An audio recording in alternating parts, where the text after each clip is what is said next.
Before I get started, I just wanted to say that I am truly sorry that I'm just now getting to this video a couple days later. I got really busy and there was a couple things happening personally that I just had to take care of, and so yeah, here we go. And if you guys want more context, go ahead and click that comment there and just see what we're talking about. First off, I am so sorry that you had to go through that. No one deserves to even be called that for whatever context that may be. And that's the problem. Just because somebody looks a certain way, that gives people the incentive of what they think that we should sound like to them. And I know that I can only speak for myself being a black person, but I know it happens to pretty much anybody else of any race. I actually made a skit on one of the times that it happened to me. But the most impactful ones, of course, happened when I was at my retail job. Like this one time I was working the register and this lady comes in, and usually normal protocol is when people walk in, you want to say hello to them. And I did my thing. I said hello. She said hi.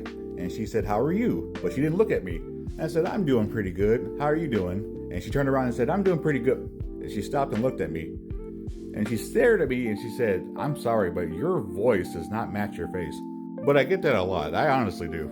But the main point is do not assume that people are going to be and act a certain way just because of what they look like. We're in 2025 and this should not still be happening. Big question here to anyone who's a nerd, especially a black nerd, blurred if you will, who also had to hide the fact for years growing up that they enjoyed anime, video games, etc. because it wasn't socially accepted to be that way at the time that it is now. See, back then it felt like you were looking for a shiny Pokemon to find someone that was black and also a nerd like you. And I can only speak for myself because I don't know if anyone else has gone through this, but it really did feel like back then that I didn't fit in anywhere. My own people will make fun of me for like Naruto, anime in general, or any video game that I was so obsessed with at the time. Smash Brothers, Mario Kart, all that jazz.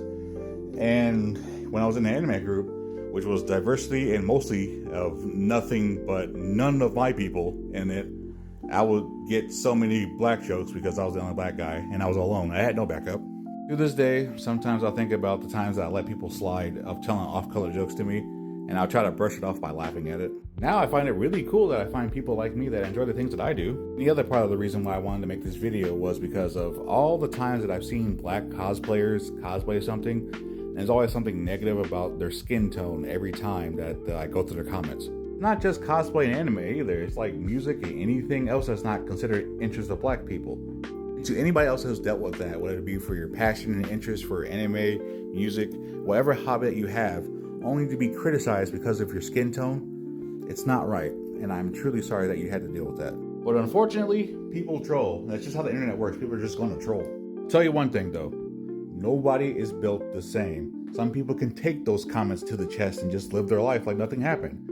Others cannot, and it can destroy them and eat them away inside. To the ones that do discriminate, who the hell are you to tell us what our interests and hobbies can and can't be? Alright, this video got way longer than it should have been, but if you guys want me to talk about stuff like this more often, let me know in the comments.